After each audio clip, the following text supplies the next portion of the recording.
In today's podcast, I'm going to talk about how Pan Americanism is viewed in modern society. To begin with, I'm going to talk about the early days of Pan Americanism.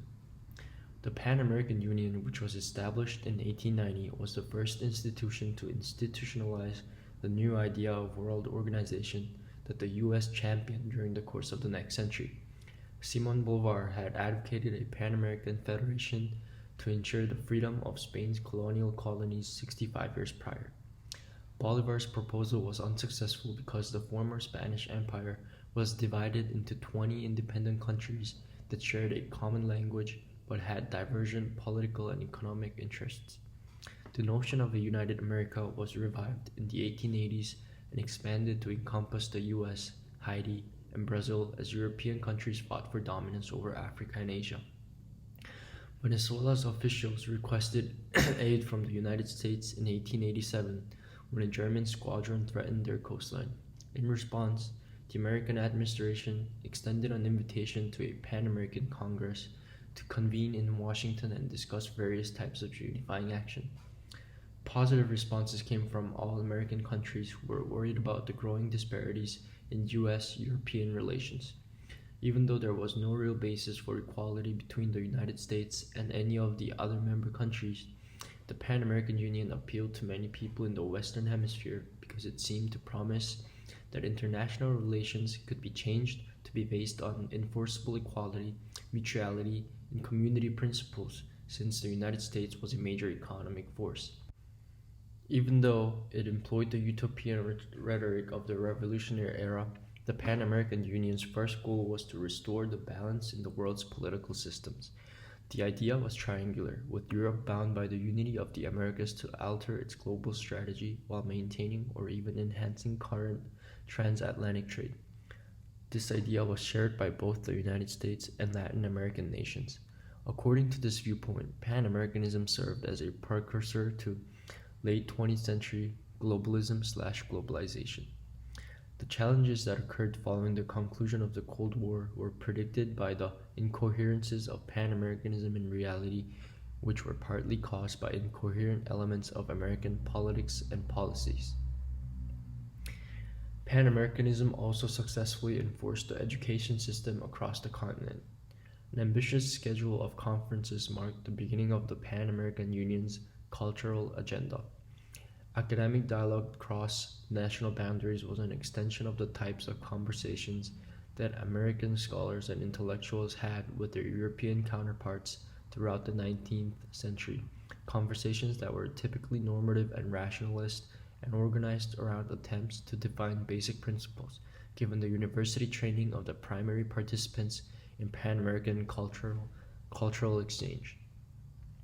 The Pan-American Union organized hundreds of conferences in the following officially recognized topic area rubrics: agriculture, archaeology, architecture, aviation, bibliography, botany, child development, coffee, commerce, communications, conflict resolution, consular procedures, customs, economic expansion, education, eugenics, finance, geography, health, highways, history, housing, Indian life and languages, intellectual cooperation, journalism, jurists, and so on.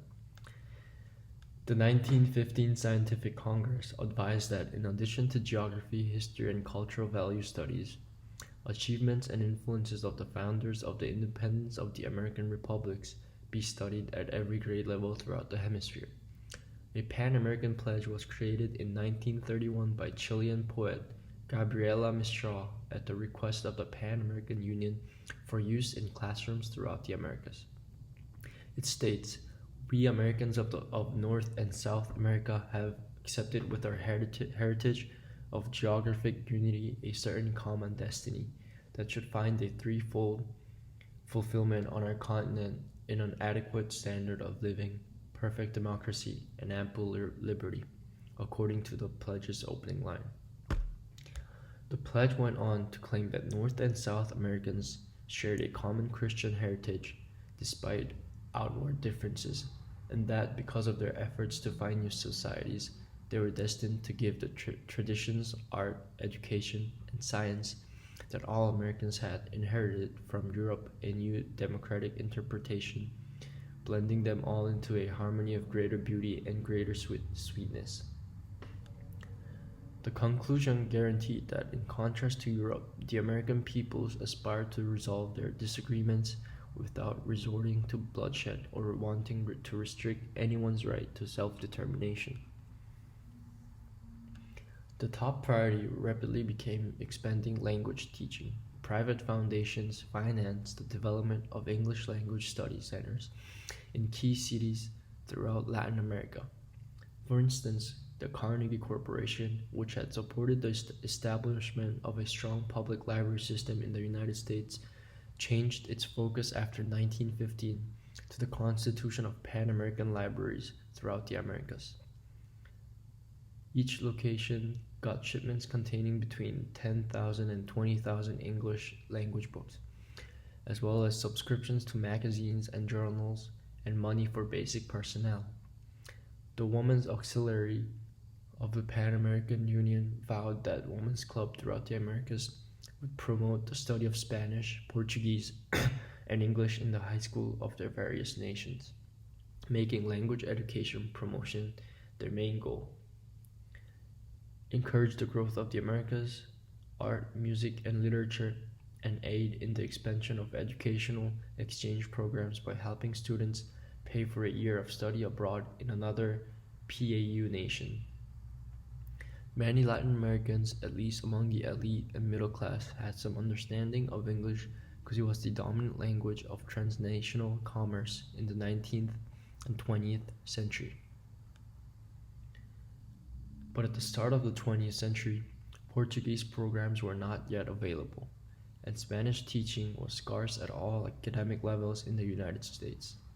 Spanish became and continues to be the most studied foreign language in the United States by 1925, with more students choosing it than either French or German. Portuguese instruction remained primarily restricted to colleges and universities, although in just a single decade, the number of institutions providing courses increased from 3 to nearly 700. A concerted and well-funded effort was made to foster a larger continental American consciousness within the United States, in which it became natural for Americans to learn the main languages of the region, which resulted in the remarkable growth in the number of students studying the hemisphere's languages. I believe that this had a positive impact on modern society, as Spanish became the most learned second language in the US, which boosted the cultural diversity and growth in the US, which is why 53 million Hispanic people live in the US, 17% of the American population, and 38.3 million people speak Spanish as a primary language at home in today's world. To look into a closer look at the impacts of Pan-Americanism, we're going to look into Cuba. To begin with, I'm going to talk about a brief history of the relationship between the US and Cuba that can be learned through Harvest of Empire, the untold story of Latinos in America. America is initially depicted as having pro- and anti-slavery political ideologies, and one of their numerous conflicts is over Cuba, a former Spanish province. Legislators who support slavery aspire to annex Cuba from Spain or capture it by force in order to establish a new slave state. Politicians opposed to slavery denounce this as imperialism. Americans make a new version of this argument in 1898 after slavery is abolished, when Cubans rebel against Spain. The Spanish War begins when the US joins them. However, opinions among Americans differ on whether the US should free Cuba or grab it from Spain. This was a part of a much larger discussion at the time over whether or not the US should declare itself to be an imperial state in the mold of Europe. Thus, while this debate is about Cuba, it is also about America and what type of nation it should be. Should America treat Cuba as a subject under its authority or as a fellow independent state? Since then, the argument has persisted in many ways. The conflict now occurs in Congress in 1898. Each party enacts legislation in an effort to impose their will, With a strange split baby strategy, it concludes with Cuba gaining independence but remaining under a quasi-imperial control. In addition to dictating Cuba's foreign policy and granting itself the authority to interfere in Cuban affairs, the U.S. would acquire control of Guantanamo Bay. The following American incursions into Cuba occurred in 1906 and 1917. Each time, the U.S. military intervenes for a few years, purportedly to end a political crisis, but in reality, it is frequently done to safeguard American interests like sugar shipments and coal mines. While Americans today tend to associate the U.S. and Cuba with the Cold War, Cubans frequently recall this period of colonial rule. The rebellion against the Cuban regime in 1933 effectively brought that period to an end. American intervention is required by law, but President Franklin D. Roosevelt wants to put a stop to the country's colonial past and proclaims neutrality. In the following 20 years, Cuba established itself as a democracy and a country that is typically cordial with the U.S. That all changes in 1952 when Fulgencio Batista, a former president and military commander, leads a coup to seize control, suspend the constitution, and install an increasingly repressive regime. The next year, Fidel Castro, then a young man, leads the communist revolt in Cuba. The U.S. supports Batista in the conflict no matter how vicious he becomes, because American politics at this juncture is preoccupied with worries about communism. This appears to be a front in the fight against communism to Americans. Cubans, meanwhile, believe that Batista is a continuation of American imperialism and that the guerrilla war is a continuation of their protracted struggle for independence. The communists win in 1959 and Castro takes power. The U.S., fearing communism's expansion, sets up the embargo to strangle Cuba's economy, tries to assassinate Castro, even in the disaster known as Bay of Pigs, sends in CIA-trained Cubans to try to take over the island. People of Cuba were growing tired of the Americans taking over their land and utilizing it for their own interest. It was their own land where their ancestors had been living for centuries that is now being used as America's paradise, whereas they suffer from it.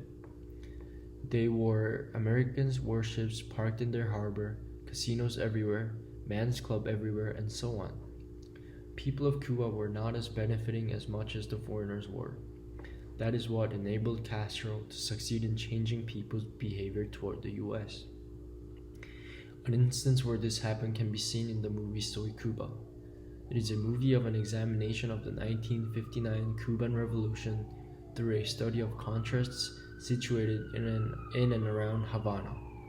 A young woman's obsession with the extravagance of an American-owned casino causes her to lose favor with her partner, a street seller.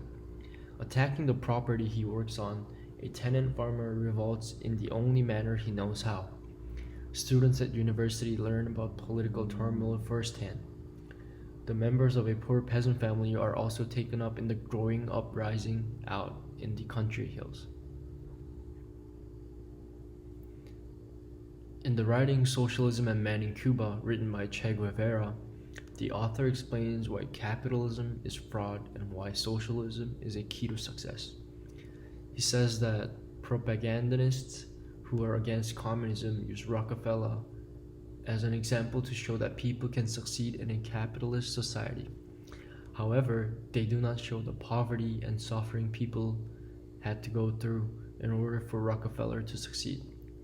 Guevara highlights that in a capitalist society, one can win only at the cost of the failure of others, and that man's career is a long and lonely road.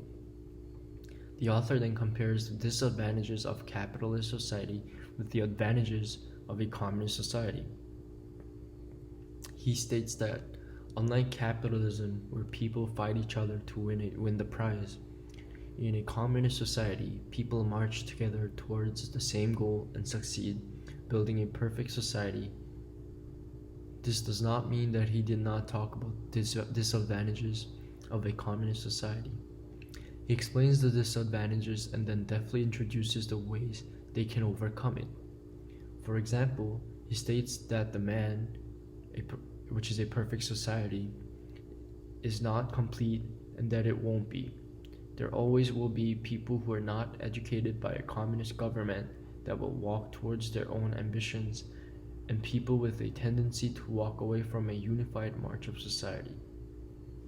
However, people are acquiring ever more consciousness of the need for their incorporation into society, almost like a motto of a society. By introducing the ways to overcome the obstacles, the readers are able to gain hope and a brighter future. From the present-day perspective, I believe that Pan-Americanism had both positive and negative impacts on society. The benefits were that America came together for the first time after long years of being controlled by the European forces. It allowed their own culture to prosper, which still has an impact in modern days. US's most learned second language is Spanish, and people from neighboring countries who can only speak Spanish have lower entry barriers. It also built libraries and provided books for people who don't have access to them so that they can be educated, which later on will help American countries by having a bigger literate population. Education is always the key for a country's future. The downside of Pan-Americanism can be seen in countries such as Cuba. Cuba was very heavily impacted by Pan-Americanism. The working class of Cuba was tired of the United States' endless attempts in trying to gain control of their own country. Communism sounded more favorable and gained most of the support. As a result, President Dwight Eisenhower ordered economic sanctions against Cuba, reasoning that if the Cuban people are hungry, they will throw Castro out. The president's approach developed into the basis of the policy rationale for 50 years.